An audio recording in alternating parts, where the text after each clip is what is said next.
Оливия, подшуба немесе цезарь деген салаттардан шаршадыңыз ба? Қонақтарыңызды ерекше және де қарапайым дастарханмен таңғалдырғыңыз келе ме? Олай болса, осы видеоны соңына дейін мұқият қараңыздар. Баршаңызға сәлем, құрметті менің көрермендерім, каналыма қош келдіңіздер. Сіздермен бірге Ләйләгүл. Бүгін мен сіздерге өте қарапайым, ингредиенттері қолжетімді және де дастарханыңыздың көркін ашатын тойымды салаттың рецептісімен бөлісетін боламын. Ал келесі видео рецепте мен сіздерге өте тойымды, дәмі тіл үйретін және де бір жасағаннан кейін қайтып жасағыңыз келе беретін ерекше тағамның рецептісімен бөлісетін боламын. Сондықтан видеоны өткізбей мұқият соңына дейін қарап, каналға тіркелмеген болсаңыздар дәл қазір тіркеліп, қоңыраушаның белгісін все деген батырмаға басып қоюларыңызды сұраймын. Ал ендеше бастайық. Ең алдымен салатымызға қажетті ингредиенттерін дайындап аламыз. Барлық ингредиенттердің мөлшерін видеоның астындағы описание бөліміне жазып қалдырамын. Сол жерге өтіп қарап көрсеңіздер болады. Ең алдымен тауықтың төс етін турап аламыз. Мен соломка тәрізді турадым. Дәл осылай жапырақ тәрізді турасаңыздар да болады. Және де менде тауықтың төс еті духовкада піскен, суға піскен тауықтың төс етін пайдалансаңыздар да болады. Немесе сиыр етімен алмастырып жасасаңыздар да болады. Барлық етімізді турап ыдысымызға саламыз. Енді тұздалған қиярымызды қосамыз. Оның орнына корнишон пайдалансаңыздар да болады.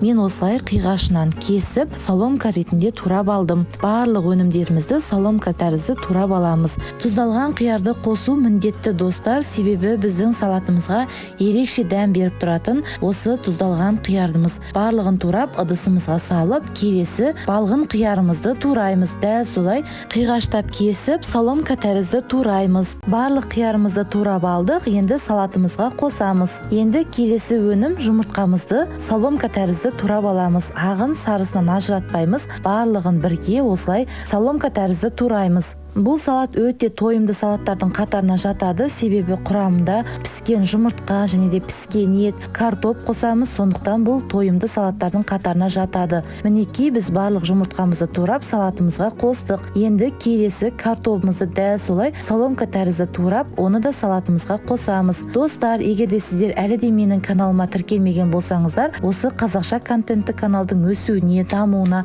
аз да болса өз үлесіңізді қосып, каналға тіркеліп және де жақын дос құрбыларыңызбен бөлісе жүрулеріңізді сұраймын. Картопты турап болдық, енді салатымызға қосамыз. Келесі жүгерімізді қосамыз. Ой, жүгеріміз қайда кетті? Әрине біз оны алдын ала жуып, тазалап, кептіріп қойдық. Барлық консервідегі өнімдерді осылай алдын ала жуып, тазалап аламыз. Салатымызға қосамыз, дәміне қарай тұзымызды қосамыз және де майонезімізді қосамыз.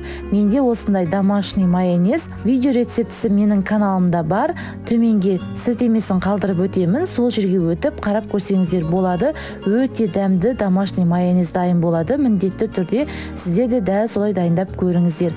Барлық салатымызды араластырып, енді ыдысымызға салып ұсына берсек болады. Мен енді сіздерге қазір екі түрлі ұсыну әдісін көрсетемін. Алғашқысы дәл осылай қарапайым әдіспен ұсыну, ал екіншісі осылай шөптермен және де картошка фримен креативный әдемі подачамен ұсынамыз. Ол үшін мен осындай Лола Росса салат жапырағын пайдаланып жатырмын. Жай қарапайым салат жапырағын пайдалансаңыздар да болады. Барлығы қалауыңыз бойынша. Менің кеңесім осы Лола Росса жапырағын пайдалану. Себебі дастарханыңыздың көркін ашып, өте әдемі рең беріп тұрады. Мінекей барлық салатымызды салып шықтық. Енді үстіне картофель пайды осылай сеуіп қойдым. Мінекей біздің салатымыз дайын болды. Өте әдемі, креативный, дастарханыңыздың көркін ашатын және де өте тойымды салатты сіздер де дайындап көріңіздер. Баршаңызға рахмет. Ас болсын. Келесі кездескенше аман есен сау болыңыздар. Пока-пока.